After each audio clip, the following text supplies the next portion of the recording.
Tay moved through the kitchen like water flows around rocks. His hands never stopped working. Chop, slice, season, taste. The dinner rush was starting, and the restaurant needed 200 meals ready in the next hour. Tay, can you handle the sauce for table 12? Park Hana called out.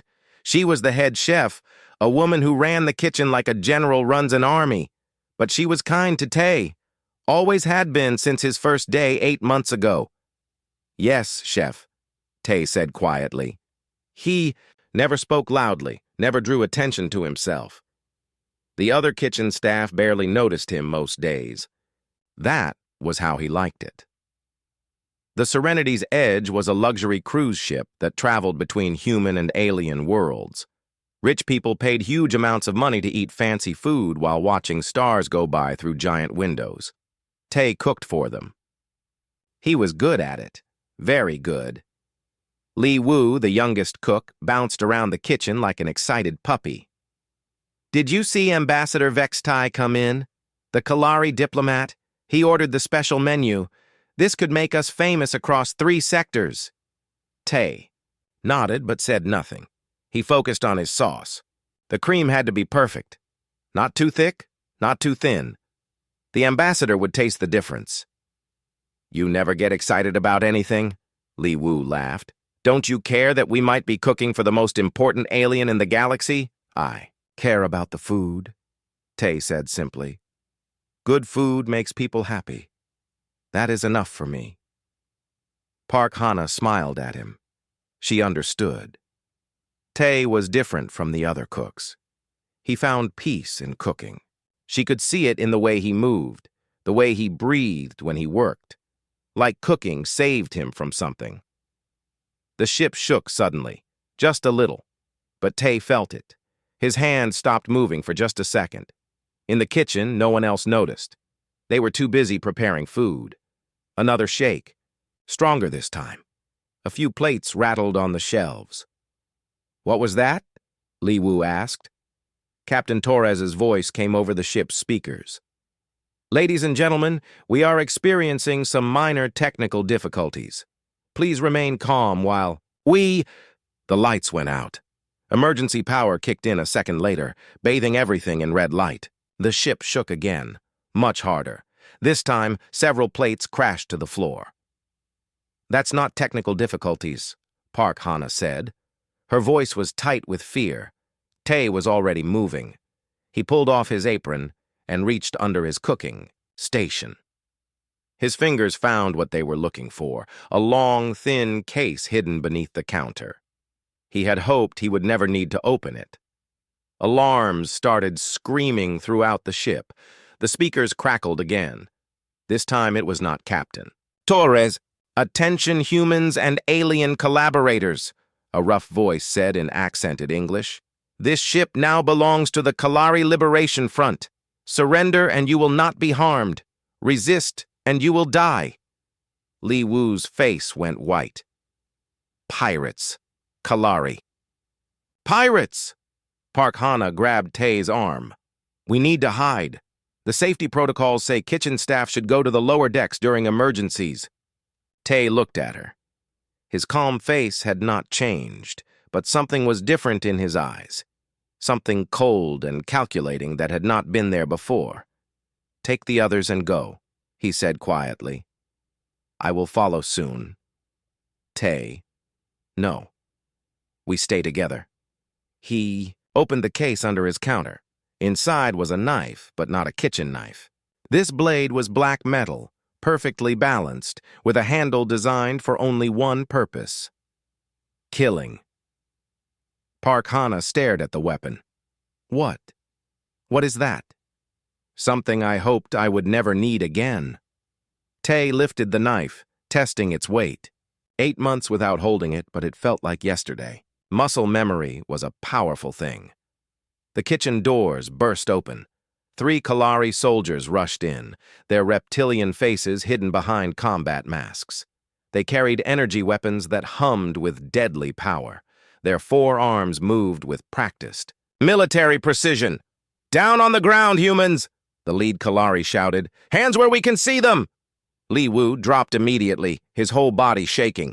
Park Hana raised her hands but stayed standing, trying to put herself between the aliens and her kitchen staff. Tae stood perfectly still. The combat knife hung loose in his right hand. You, the lead Kalari pointed his weapon at Tae. Drop the blade and get down. This? Tae lifted the knife slightly. This is just a cooking tool. The Kalari laughed, a harsh sound like breaking glass. Humans think they are clever. Drop it now or... Tae moved, not fast enough to seem threatening, just taking a small step to the side. But that step put him behind the large cooking island. His body language stayed calm, relaxed. Please, he said in the same quiet voice he always used. We are just cooks. We make food. We do not want trouble. Then why do you still hold the knife, human? Tae looked down at his hand as if surprised. Oh, sorry, old habit. He set the knife on the counter beside him. There. See? Just cooks. The lead Kalari motioned to his soldiers. Secure them. Command wants all humans alive for questioning. The soldiers moved forward. Their attention was focused on Park Hana and Li Wu, who looked helpless and scared. Perfect. Tae's hand moved like lightning. The combat knife flew through the air and buried itself in the lead Kalari's throat before the alien could make a sound. At the same moment, Tae grabbed a heavy pan from the stove and hurled it at the second soldier. The pan struck the Kalari in the face with a wet crunch. The alien stumbled backward, its weapon firing wildly into the ceiling. The third soldier spun toward Tae, but the human was already moving. He vaulted over the cooking island like it was nothing, his body flowing like water around obstacles. A kitchen knife appeared in his hand from nowhere. Then another. The remaining soldiers died quickly and quietly. Tae moved like death itself, precise and unstoppable. When it was over, 3 Kalari bodies lay still on the kitchen floor. Park Hana stared at him. This was not the quiet cook she knew. This was something else entirely. Something dangerous. Who are you? She whispered. Tae picked up his combat knife and cleaned it with a kitchen towel. His hands were perfectly steady. I was hoping you would never have to find out, he said softly. But it looks like Kim Tae the cook is going to have to remember how to be something else for a while. Through the kitchen speakers, they could hear sounds of fighting throughout the ship. Screams, energy weapons firing, orders being shouted in the Kalari language. Tae looked at Park Hana and Li Wu. They were still his responsibility. Still people he cared about. Stay here and lock the doors after I leave, he told them. Do not come out until the fighting stops. Where are you going? Park Hana asked. Tae checked his knife one more time, then looked toward the kitchen doors. To remind some pirates that humans can be very dangerous when you threaten the people they protect. Tae moved through the ship's corridors like a ghost. The emergency lighting cast red shadows everywhere, but he knew these halls. 8 months of walking the same paths to work had mapped every turn in his mind. He could hear fighting ahead. Energy. Weapons firing, humans screaming, Kalari soldiers shouting orders. The pirates were moving through the ship deck by deck, collecting prisoners and killing anyone who fought back. Tae pressed himself against a wall as footsteps approached. 2 Kalari soldiers walked past, dragging a wounded human security officer between them. They did not see Tae in the shadows. When they were gone, he followed. His knife felt familiar in his hand again, too familiar. For 8 months, he had tried to forget how natural it felt to hold a weapon designed for killing. But muscle memory was stronger than guilt. The Kalari soldiers stopped at a service elevator. One of them spoke into a communication device while the other kept watch. They were relaxed, confident. They thought all the dangerous humans were already dead or captured. They were wrong. Tae came up behind them like smoke. His knife found the first soldier's neck before the alien knew he was there. The second, Kalari started to turn, started to raise his weapon. But Tay was already moving. A kitchen knife appeared in his left hand from his belt. It took the alien in the chest, punching through armor like it was paper. The wounded security officer stared at Tay with wide eyes. Who are you?" "Someone who used to be very good at this," Tay said quietly. He helped the man to his feet. "Can you walk?" "I think so. The service tunnels, they lead to the medical bay. Dr. Song Min is hiding there with other survivors." Tay nodded. "Go. Stay hidden until this is over." As the security officer limped away, memories started coming. Back. Tay tried to push them down, but they came anyway. Another ship 3 years ago. Not pirates this time, but a Kalari military base. Tay and his squad moving through the darkness, their mission simple. Destroy the weapon factory before it could produce enough guns to arm a whole fleet. His squad leader, Choi Bin, hand-signaling the team forward. 12 soldiers, the best the Terran Federation had. They called themselves Ghosts because they could disappear into any environment and strike without warning. But someone had betrayed them. The Kalari were waiting. Tay shook his head, forcing the memories away. That was the past. This was now. People needed his help. He moved deeper into the ship. The dining hall was ahead, where most of the passengers would have been when the attack started. If the pirates wanted hostages, that was where they would be. The corridor opened into a wide area with shops and entertainment centers. Tay could see bodies on the floor, humans and a few Kalari who had been passengers, not soldiers. The pirates were not being careful about who they killed. Anger rose in Tay's chest. Cold, controlled anger that he remembered from his soldier days. These aliens had come onto a peaceful ship and murdered innocent people. That was not war. It was slaughter. A sound made him freeze. Footsteps, but different from before. Heavier, more organized. A full patrol, not just 2 soldiers.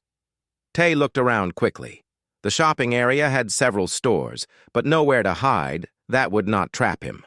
Above, though, was a maintenance level where the ship's crew could access power, lines, and air systems.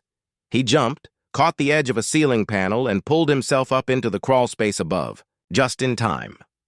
6 Kalari soldiers moved through the area below, checking every corner with military precision. From above, Tay watched them work. These were not random pirates. They moved like professional soldiers, covering each other, communicating, with hand signals. This was a military operation disguised as piracy. Why would Kalari military attack a civilian ship? The answer came to him immediately. Ambassador Vexatai. The peace talks. Someone wanted to make sure those negotiations never happened. The patrol moved on. Tay dropped back down to the corridor and continued toward the dining hall. But now he was thinking like a soldier again, planning instead of just reacting. Choi Bin's voice in his memory. "Think 3 moves ahead, Tay. Your enemy is smart, so be smarter. Use what you know they don't know." What did Tay know that the Kalari did not? He knew this ship. He knew where the passengers would be, where the crew would try to hide, how the security systems worked. Most importantly, he knew they thought he was just a cook. The dining hall was just ahead. Tay could hear voices inside, both human and Kalari. He needed to see what he was dealing with before he acted. There was a service hatch that led to the kitchen behind the dining hall. Tay had used it hundreds of times to bring special dishes to important guests. Now he would use it to scout the enemy. The hatch opened silently. Tay crawled through the dark service tunnel until he reached the kitchen observation window. What he saw made his blood run cold. 50 humans knelt on the dining room floor with their hands behind their heads.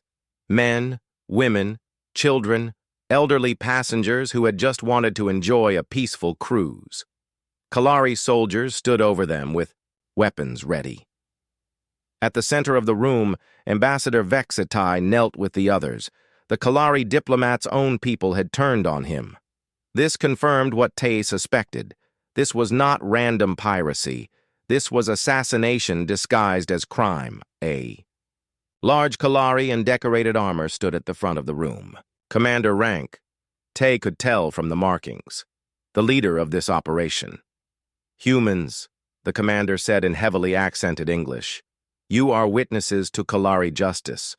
Your government thinks it can make peace with us, but some wounds cannot be healed with words. He pointed at Ambassador Vextai. This traitor would sell our people's honor for human gold. But today he dies, and all of you will carry the message back to your federation. There will be no peace. There will only be war. Tay counted the enemy soldiers. 12 visible, probably more outside the room. Too many to fight directly, even with surprise on his side. But he did not need to fight them all. He just needed to save the hostages. Choibin again. Sometimes the best attack is not to attack. Sometimes you make the enemy come to you. Tay smiled grimly. He knew exactly what to do. He crawled back through the service tunnel, but instead of going toward the dining hall, he went the other way, toward the ship's main power distribution center. 8 months of living on this ship had taught him things. The Kalari did not know, like how to shut down specific sections of the ship's power grid, or how to overload the environmental systems to create confusion, or how to make 50 pirates think they were under attack by an entire military unit when it was really just one very angry cook with a knife. The power center was unguarded. Why would pirates worry about a room full of electrical equipment? Tay got to work. In 5 minutes, he would give the Kalari something to worry about besides their hostages. Coming for you, Ben, he whispered to his dead friend's memory. Time to finish what they started. The lights went out all across Section 7 of the ship. Emergency power kicked in 2 seconds later, but those 2 seconds of complete darkness were enough. In the dining hall, Tay heard shouts of confusion and the sound of weapons being readied. Perfect. He moved through the maintenance tunnels like he had been born in them. The ship's blueprints were clear in his mind after 8 months of work. Every access point, every power junction, every way to move unseen through the Serenity's edge. The Kalari would be expecting an attack now, but they would be looking in the wrong places. They would think human security forces were regrouping for a counterattack. They would not expect one man with kitchen knives and 8 months of carefully learned ship knowledge. Tay reached the Environmental Control Center. This room controlled airflow, temperature, and artificial gravity for the entire ship. It was also unguarded because what pirate would worry about air conditioning during a raid? He got to work quickly. Not to hurt anyone, but to create confusion. In 3 minutes, the gravity in Section 5 would cut out completely. In 5 minutes, the temperature in Section 8 would drop 10 degrees. In 7 minutes, emergency. Vents would start pumping extra oxygen into Section 7, making everyone feel nervous and on edge without knowing why. Small things. Annoying things. Things that would make the Kalari soldiers feel like the ship itself was fighting them. A sound made him freeze. Footsteps in the corridor outside. Tay grabbed his knife and pressed himself against the wall beside the door. Check every room, a Kalari voice said. Someone cut the power to Section 7. Find them. The door opened. A soldier stepped inside, weapon raised, scanning for threats. He saw the environmental controls, the blinking lights, the evidence that someone had been there. He did not see Tay behind the door until it was too late. Tay's knife took him in the neck, quick and silent. The Kalari dropped without making a sound. Tay caught the body and lowered it quietly to the floor. Sektal, report, came a voice from the soldier's communication device. Tay picked up the device. In his best Kalari accent, learned during his military days, he replied, Section clear. Moving to next area. Acknowledged. Return to base when sweep is complete. Tay smiled. The Kalari language was hard for humans to speak, but not impossible. He had learned it the same way he learned everything during his soldier days. Completely and perfectly. He moved on. The medical bay was his next stop. The wounded security officer had said Dr. Song Min was hiding there with other survivors. They would be safe for now, but if the pirates decided to search every room, that would change quickly. The medical bay was 3 levels down. Tay used the maintenance shafts to get there, moving through spaces too small for the larger Kalari, soldiers. Another advantage the pirates did not know about. He found Dr. Song Min hiding in a supply closet with 6 other crew members. The doctor was a small woman with steady hands and intelligent eyes. When Tay appeared in the medical bay like a ghost, she nearly screamed. "Who are you?" she whispered. "I thought you were one of them." "I am Tay. From the kitchen. Are any of you hurt?" Dr. Song Min looked at him carefully. Blood stained his clothes, but none of it was his. His eyes were alert and dangerous in a way that did not match the quiet cook she remembered seeing around the ship. "Johnson has a broken arm," she said carefully. "Maria has burns from an energy weapon. But they will live. The question is, will any of us live long enough for it to matter?" "Yes," Tay said simply. "But I need information. How many pirates are there? What do they want?" "Maybe 50 soldiers total," said Johnson, the wounded security officer. "They killed Captain Torres and took control of the bridge. Their leader is in the dining hall with the hostages. They keep talking about some ambassador." "Ambassador Vexatai," Tay said. "They want him dead. This is not random piracy. This is a military operation." Dr. Song Min stared at him. "How do you know that? How do you know anything about military operations? You are a cook." Tay was quiet for a moment. These people deserved the truth, even if it was dangerous. "I used to be a soldier. A very good one. But that was before. Now I just want to cook food and live in peace." "But you cannot," Dr. Song Min said softly, "because if you do nothing, we all die." "Yes," she nodded slowly. "What do you need us to do?" "Stay hidden. When the fighting starts again, do not come out until I come for you, no matter what you hear." "What? Fighting? You are just one man." Tay checked his knife, then looked at the medical supplies around the room. Alcohol for sterilizing wounds could burn, surgical tools could cut. Even in a medical bay, there were weapons if you knew how to use them. "One man can do a lot of damage if he knows what he is doing," he said. A new voice spoke from the medical bay's entrance. "Especially if that man is Staff Sergeant Kim Tae of the Federation's Elite Reconnaissance Division." Everyone turned. A middle-aged human man stood in the doorway, but he was not dressed like a passenger. His clothes were too practical, too ready, for trouble, and he held a military-grade pistol like he knew how to use it. "Hello, Tay. I've been looking for you for a long time." Tay's knife was in his hand instantly, but the man did not seem worried. "Easy. I am not your enemy. My name is Yoon Jae, Terran Intelligence. I have been watching you for months." "Watching me? Why?" "Because dead soldiers walking around with new names make my superiors nervous. But that is a conversation for later. Right now, we have bigger problems." Yoon Jae holstered his weapon and pulled out a small device. "I have been monitoring Kalari communications since the attack started. This is not just about killing Ambassador Vexte. They are planning to destroy the entire ship and blame it on human extremists," Dr. Song Min gasped. "They want to restart the war." "Exactly. The peace talks are too successful. Some people on both sides make too much money from war to let peace happen." Tay felt pieces of a puzzle clicking together in his mind. "The attack on my squad 3 years ago. We were betrayed, but we never found out by who." "Probably the same people behind this," Yoon Jae said. "War makes some very powerful people very rich.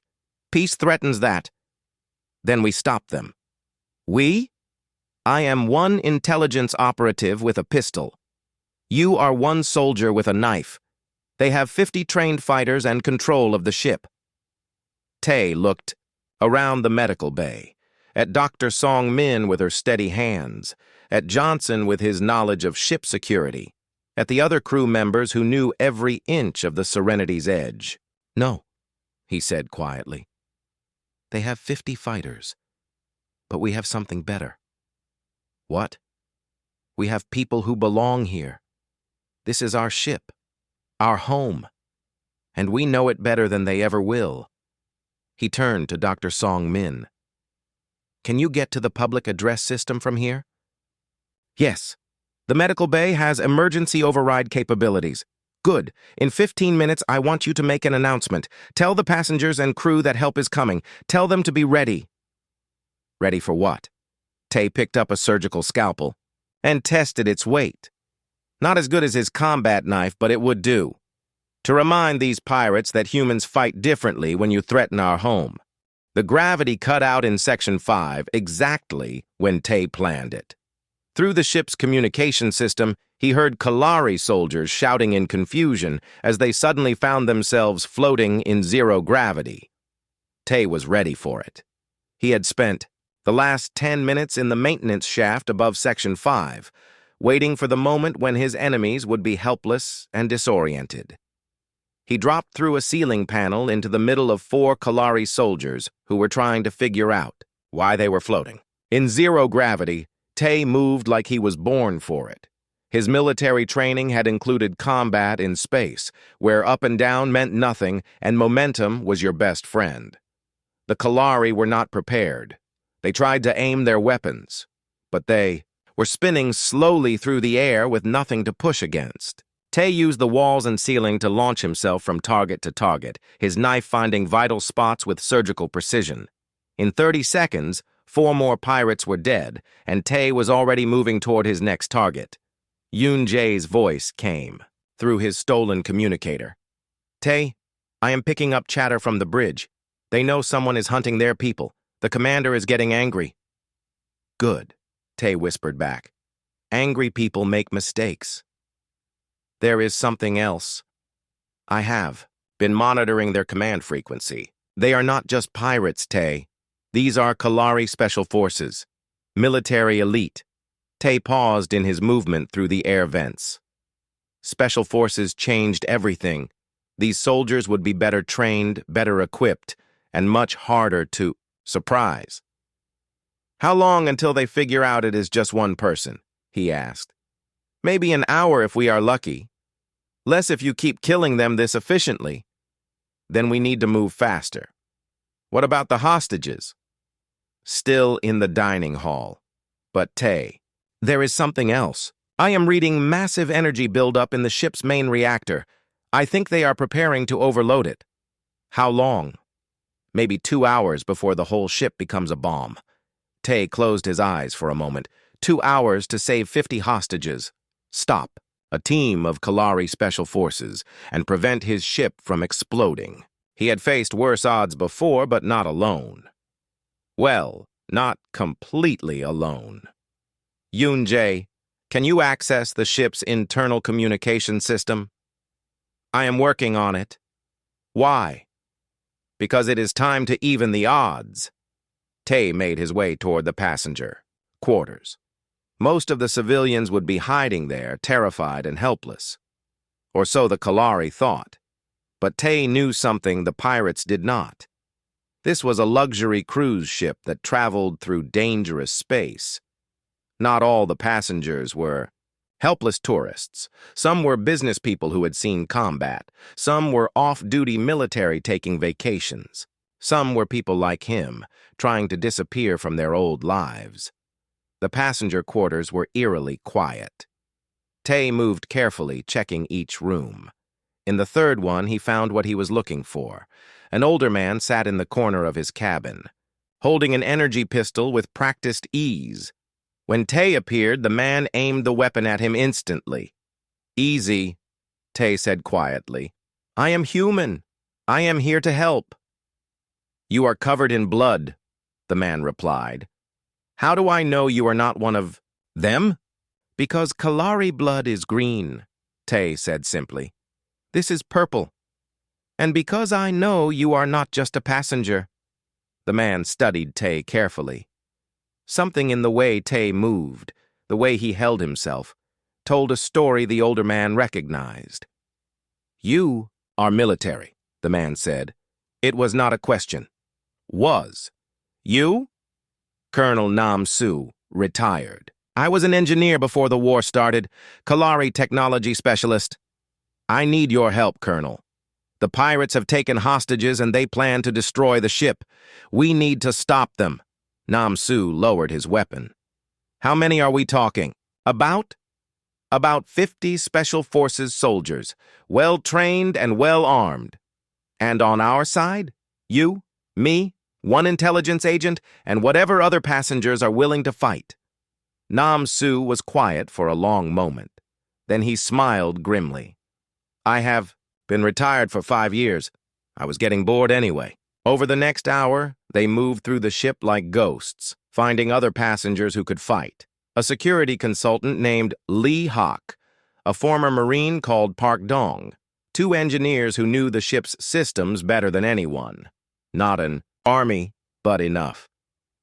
Yoon-jae finally broke through the communication lockdown. His voice came over the ship's speakers, calm and professional. "Attention all passengers and crew. This is Agent Yoon-jae of Terran Intelligence. The hostile forces aboard this ship are not random pirates. They are Kalari military units attempting to sabotage peace negotiations between our peoples." In the Yahweh dining hall, Tae could hear the Kalari commander shouting orders. The element of surprise was gone now, but that was part of the plan. "These soldiers plan to destroy this ship and blame the explosion on human extremists," Yoon-jae continued. "They want to restart the war between our species, but we will not let that happen." Through his communicator, Tae heard Kalari soldiers talking rapidly to each other. They were confused, angry, starting to make the mistakes he needed them to make. "All passengers with combat experience, report to your section leaders. All crew members, prepare for emergency procedures. We are taking our ship back." The psychological effect was immediate. The Kalari had thought they were fighting helpless civilians. Now they realized they were facing organized resistance. The fear they had been using as a weapon was turning against them. Tae reached the dining hall service entrance. Through the observation window, he could see the hostages still kneeling on the floor. But now the Kalari soldiers looked nervous, talking into their communicators, looking over their shoulders. Their commander was a large Kalari with scars across his face and rage in his eyes. He grabbed Ambassador Vextai by the throat and lifted him off the ground. "Your human friends think they are clever," he snarled. "But they have only made things worse for you." He threw the ambassador back to the floor and activated his communicator. "All units, converge on dining hall. We end this. Now!" That was exactly what Tae had been waiting for. When the enemy gathered in one place, they became a single target instead of 50 scattered ones. He activated his own communicator. "All teams, this is Tae. Begin Phase 2. Throughout the ship, the lights went out again, but this time it was not an accident. Nam Su and the other engineers had shut down power to everything except life support and artificial gravity. In the darkness, Tae and his improvised army moved into position. They knew their ship. They knew where every access point was, every angle of attack, every way to move unseen. The Kalari were trapped in their own trap. They had gathered in the dining hall to make a final stand, but now they were surrounded by humans who fought like ghosts in their own home. "Attention, Kalari Commander," Tae said over the ship's speakers. "You wanted to send a message about human weakness, but you made one mistake." He paused, letting the words sink in. "You forgot that humans are most dangerous when you threaten the people they care about." The final battle was about to begin. The attack came from all directions at once. Tae and his team moved through the dining hall like flowing water, using the darkness and their knowledge of the ship to strike where the Kalari least expected. But the alien soldiers were professionals. After the first shock, they adapted quickly. Energy weapons lit up the darkness as they formed defensive positions and began fighting back with deadly efficiency. Tae rolled behind an overturned table as energy bolts sizzled past his head. This was not like fighting scattered patrols. This was real combat against trained soldiers who knew how to work as a unit. "Namsu, can you restore partial lighting?" he called into his communicator. "Working on it," came the reply. "Give me 30 seconds. 30 seconds felt like 30 minutes as the firefight continued around him. Lee Hak was pinned down behind the bar. Park Dong was trading shots with 3 Kalari from behind a serving Dai station. The sound of energy weapons filled the air like deadly thunder. Then the lights came back on. Not full illumination, but enough to see clearly. What Tae saw made his blood run cold. The Kalari commander was holding Park Hana, his kitchen. Friend was bleeding from a cut on her forehead, and the alien's weapon was pressed against her throat. "Enough!" the commander roared. "All humans drop your weapons or this one dies." The fighting stopped. Tae felt his heart sink as he realized his plan had failed. The Kalari had grabbed hostages from his own team. "You think you are clever, humans?" the commander continued. "You think you can outfight Kalari special forces? We have been killing your kind for 10 years. Tae stood up slowly, his hands visible but still holding his knife. "Let her go. Your fight is with me." Ah, the ghost in the shadows finally shows himself. "You are the one who has been hunting my soldiers." "Yes. 1 human against 50 of my best warriors. Impressive but pointless. Drop your weapon." Tae looked at Park Hana. Her eyes were frightened but determined. She was trying to tell him something without words. Then he understood. She was looking at her belt, at the small knife he had given her in the kitchen hours ago. She was ready to fight, but she needed a distraction. "You want to know something about humans?" Tae said to the commander. "We are not impressive because we are strong. We are impressive because we never give up." He threw his combat knife, not at the commander, but at the ceiling light directly above him. The room plunged into semi-darkness again as sparks showered down. Park Hana moved instantly. The small knife appeared in her hand and she drove it into the commander's leg. He roared in pain and rage, loosening his grip just enough for her to twist away. Tae was already moving. He vaulted over the table and crashed into the commander before the alien could recover. They went down in a tangle of limbs, fighting for control of the energy weapon. Around them, the battle resumed with desperate intensity. Kalari soldiers tried to reach their commander while Tae's team fought to stop them. Energy bolts and improvised weapons flew through the air as both sides fought for their lives. The commander was strong, but Tae had been fighting hand-to-hand since he was 18. He got his hands on the alien's weapon and rolled away, coming up with the energy rifle aimed at the Kalari's chest. "Order your soldiers to surrender," Tae said. The commander laughed, a harsh sound like breaking metal. "You think this ends here? Even if you kill us all, you have already lost. What do you mean? The reactor overload cannot be stopped. In 1 hour, this ship becomes a fireball visible from 3 systems away. And when investigators find the wreckage, they will discover evidence that human extremists caused the explosion." Tae felt cold understanding wash over him. Even in defeat, the Kalari had planned for victory. They would die, but they would take everyone with them and still get their war. "The override codes are in my head," the commander continued. "Kill me, and everyone dies anyway." Through his communicator, Yoon Jae's voice was urgent. "Tae, I am reading massive energy buildup in the reactor core. Whatever he is talking about, it is real." Tae looked around the dining hall. The fighting had stopped as both sides realized what they were hearing. Humans and Kalari alike understood what a reactor overload meant. Then another voice spoke from across the room. Ambassador Vextai stood up slowly, his diplomatic robes torn, but his voice strong. "Commander Thekalar, this madness must end. These are innocent people. You would save humans over your own kind?" The commander snarled. "I would save everyone if I could. That is what peace means. Peace is weakness. War makes us strong." Ambassador Vextai walked forward until he stood between Tae and the commander. "No, old friend, war makes us afraid. It makes us cruel. It makes us forget that we are more than our weapons. He turned to Tay. Human, what is your name? Kim Tay. Kim Tay, I know of you. Your military records are impressive. But tell me, what brings you more satisfaction? Killing enemies or cooking food for people who enjoy it? Tay was quiet for a moment. In the middle of a standoff that could kill everyone on the ship, the ambassador was asking him about cooking. Cooking, he said finally. Cooking creates something. Fighting only destroys. Exactly. Commander Theklar, this human understands something you have forgotten. We can choose what we create with our abilities. The commander raised his sidearm and pointed it at the ambassador. Enough philosophy. You die first, traitor. But he never pulled the trigger. Nam Su had worked his way around behind the Kalari positions during the conversation. The former engineer's energy bolt took the commander in the shoulder, spinning him around and sending his weapon flying.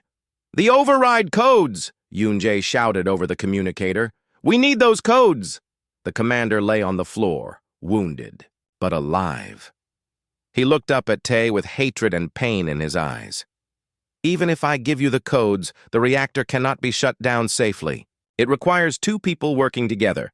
One at the main console, one at the backup station. And the backup station is in the most radioactive part of the ship.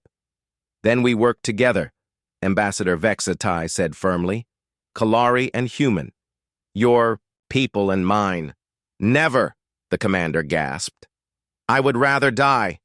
Then you condemn everyone on this ship to die with you, Tay said, including your own soldiers. For the first time, uncertainty flickered in the commander's eyes. He looked around at his remaining soldiers, aliens who had followed him faithfully, but were now facing death because of his choices. There is another way, Nam Su said quietly. I can modify the ship's communication array to send a distress signal. If we can get close enough to a Federation patrol, they might be able to beam people off before the explosion. How close? Tay asked. Very close. And we would need someone to stay behind and pilot the ship manually. The radiation from the overloading. Reactor will be lethal in minutes. The dining hall fell silent as everyone understood what Nam Su was saying. Someone would have to sacrifice themselves to save the others. Tay looked around at the faces surrounding him. Humans and Kalari, soldiers and civilians, all depending on choices that would be made in the next few minutes. He thought about Park Hana, who had trusted him even when she learned he was not who she thought. About Li Wu, who just wanted to cook good food. About Dr. Song Min and all the others who deserved to go home to their families. I will stay, he said quietly. No, Park Hana said immediately. There has to be another way. There is, Ambassador Vextai said. Commander Thekalar and I will stay together. We will stop the overload or die trying. But the rest of you must live. You would trust me? The commander asked in amazement. I would give you the chance to choose who you really are, the ambassador replied. Soldier or destroyer, protector or killer, the choice is yours. Tay watched the internal struggle play out in the commander's eyes, hatred warring with duty, pride fighting against the reality of what his choices had led to. Finally, the Kalari spoke. The codes are in my personal communicator. But, Ambassador, if we do this together, we both die. Then we die as allies instead of enemies, Vexatai said simply. That is not such a bad way to end a life. The commander closed his eyes. When he opened them again, something had changed. Very well, let us stop this madness together. 20 minutes later, Tay stood in the ship's evacuation bay watching the last transport shuttle disappear into space. Park Hana had argued with him until the final moment, insisting there had to be another way. But sometimes there was no other way except to trust that people could choose to be better than their worst moments. Ambassador Vextai and Commander Theklar were already in the reactor room, working together to stabilize the overload. It was strange how quickly enemies could become allies when they faced something bigger than their hatred. All civilian transports away! Yunjae reported over the communicator. Federation patrol ships are moving in to pick them up. How much time do we have? Tae checked the readings Nam Su had shown him. Maybe 10 minutes, maybe less. He was not alone on the ship. A skeleton crew had stayed behind to help guide the Serenity's edge away from the civilian transports. If the reactor exploded, the blast would be enormous. They needed distance. Dr. Song-min had refused to leave. If anyone gets hurt during this insanity, they will need medical attention, she had said firmly. Besides, someone needs to make sure you do not do anything stupidly heroic. Nam Su was in engineering, monitoring the reactor from a safe distance. Lee Hak and Park Dong were on the bridge, steering the ship manually since most automated systems had been damaged in the fighting, and Tae was in the kitchen. It seemed like the right place to be. This was where his new life had started 8 months ago, when he decided to stop being a soldier and start being something else. If it ended here, that felt appropriate. He was making coffee. It was probably pointless, but his hands needed something, familiar to do while he waited to see if he would live or die. Tae, came Ambassador Vexitai's voice over the communicator. We have stabilized the primary reaction, but the backup systems are still critical. We need 15 more minutes. How much radiation are you taking? Dr. Song-min asked. More than is healthy, Commander Tekla replied. But we knew that when we agreed to do this. Tae poured himself a cup of coffee and sat down at the small table where he ate his meals during breaks. Through the kitchen's porthole, he could see stars, moving past as the ship continued away from the evacuation zone. His communicator buzzed. Park Hana's voice came through, transmitted from one of the rescue ships. Tae, are you there? I am here. When this is over, I want you to teach me to make that sauce you were working on when the attack started.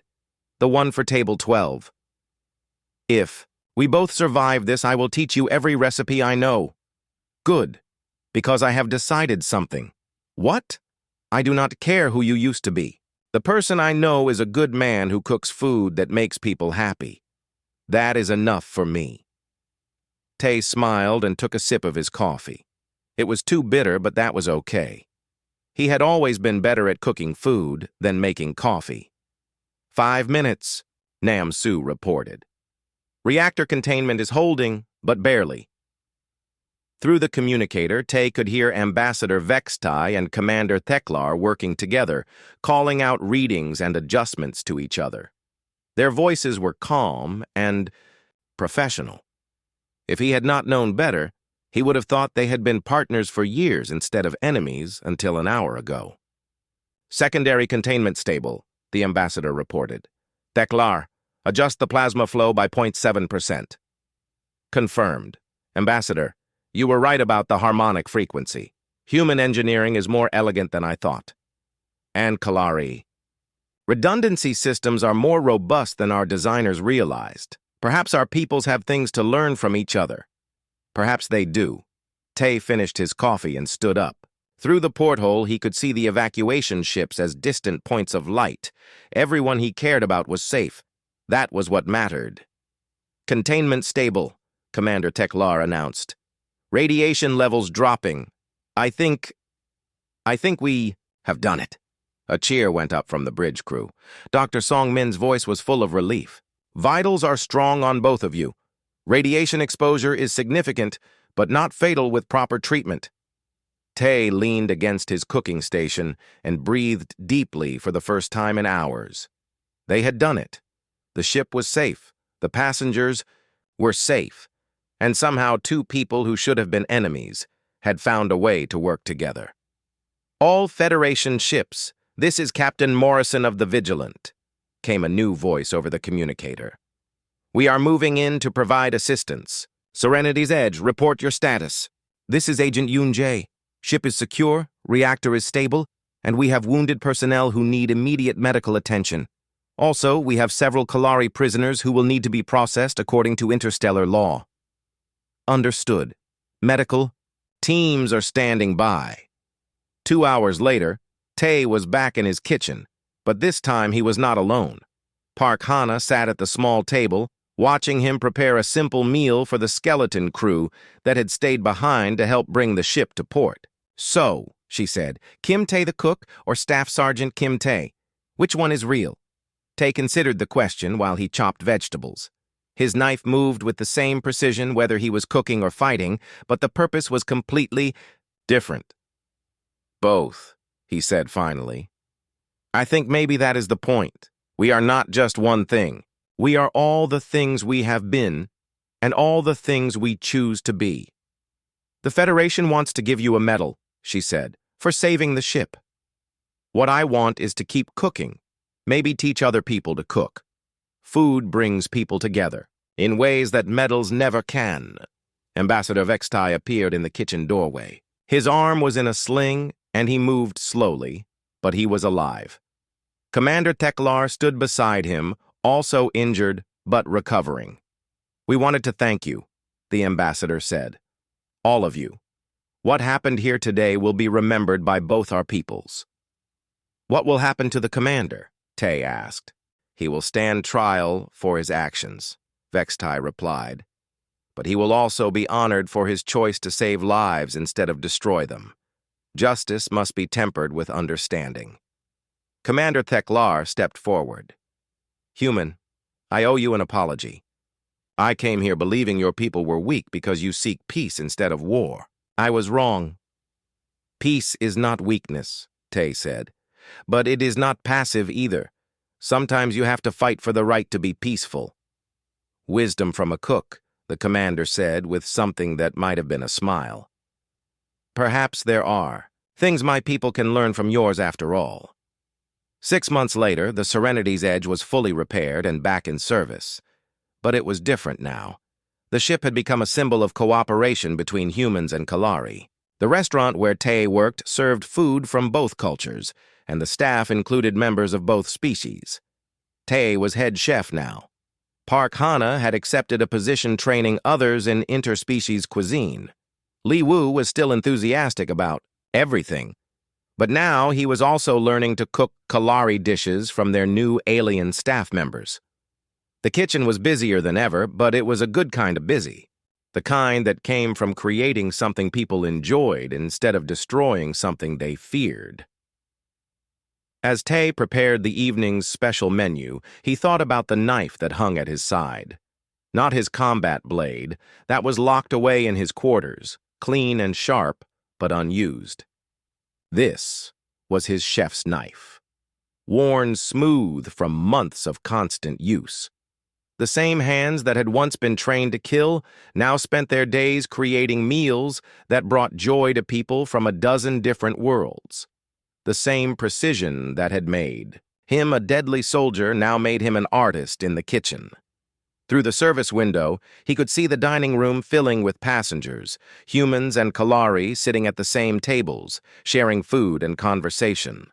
Children of both species playing together while their parents talked about trade agreements and cultural exchanges instead of weapons and war. Park Hana appeared beside him, holding a plate of perfectly prepared food. "Table 15 is ready for their main course." "And Tae?" "Yes?" "Ambassador Vextai wants to know if you can teach him to make that sauce. The one from the night everything changed." Tae smiled and wiped his hands on his apron. Above the apron, barely visible, was a small medal that Park Hana had insisted he wear.